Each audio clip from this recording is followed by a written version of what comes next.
What's up, everybody? Welcome back to another Pitching Ninja's Filthiest Pitches of the Day, the postseason edition.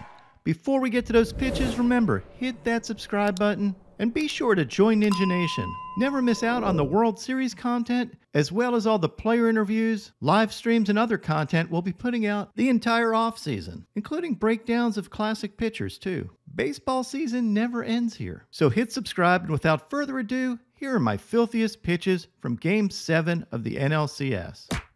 I'm going to, of course, start with Brandon Pfaadt, who was outstanding yesterday with 7 strikeouts in 4 innings, giving up 2 runs on 4 hits and 2 walks. He picked up strikeouts on his sinkers, his changeups, and of course his sweepers. And that sweeper was particularly deadly yesterday. He had 10 whiffs on 14 swings on his sweeper for a 71% whiff rate for the game.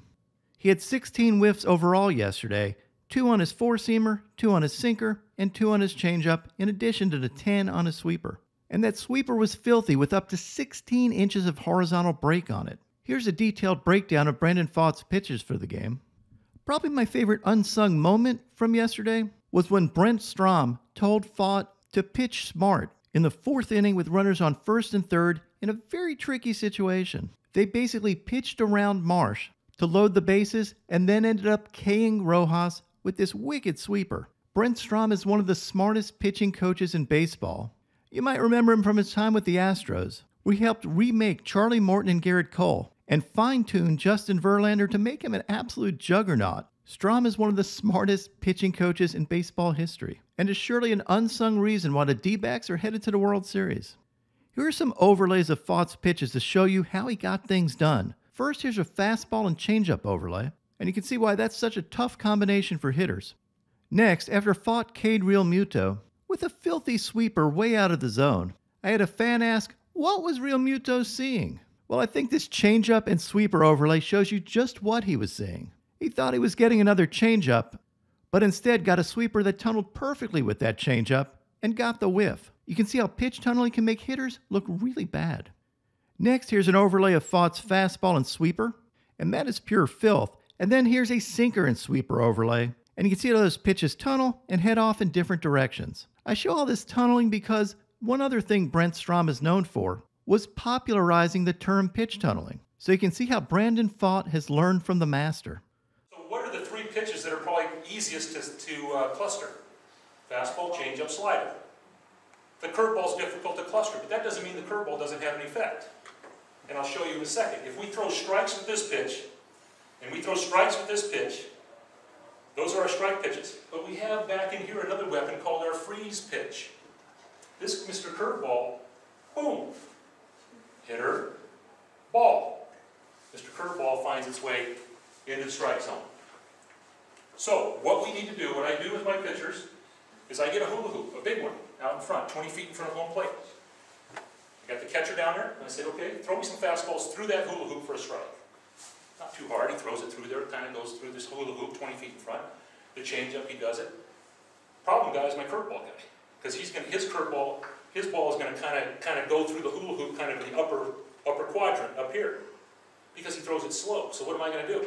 I want you to fire it a little bit faster, throw a harder breaking ball. And as he does that, guess what size the hula hoop gets?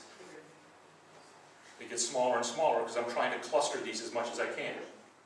Pfaadt outdueled Ranger Suarez, who had 6 Ks in 4 2/3 innings, giving up 3 runs on 6 hits and no walks. Ranger picked up Ks on this elevated 2-seamer and got a sword, as well as his sinker that ran 19 inches. And you can see how Marte thought he was going to wear this, and the ball ends up in the zone. Camera angles make it sometimes hard to see the break of left-handed pitchers' pitches, but that 19-inch break that the Hawkeye cameras pick up explains Marte's reaction. Ranger also picked up Ks on his changeups and filthy curveballs and had 9 total whiffs for the game. Now onto my filthiest relievers. Andrew Saalfrank had this curveball. Matt Strom had these filthy sliders. Zack Wheeler had this wicked sweeper. Jeff Hoffman had this nasty slider. Paul Sewald worked a clean 9th inning and got this fly ball to send the D-backs to the World Series. And my filthiest pitcher of the day yesterday was, of course, Kevin Ginkel, the freaking legend. Ginkel picked up 6 whiffs out of 7 swings on his slider yesterday, and that slider was absolutely disgusting. Look at these things. They fall off the face of the earth. And if you notice, these are more traditional sliders. They only have about 3 inches of horizontal break and a ton of vertical break because they rely on bullet spin. You can see how those pitches spin more like a football. Even though a sweeper is kind of the in pitch, the more traditional slider can be at least as filthy as a sweeper. And that traditional slider works really well with Ginkel's fastball, which also has a downward plane due to his arm slot. Here's an overlay of Ginkel's fastball and slider, and you can see what I mean. Those pitches tunnel, but you can see how much more drop that slider has. So as a hitter, you think you're getting another fastball, but if it's that slider, you end up swinging over it. Absolutely disgusting stuff from Kevin Ginkel. And now my pitching ninja moment of zen. I caught Zack Wheeler warming up in the bullpen, and it kind of looked like he was doing the twist. It was a teenage wedding and the old folks wished him well.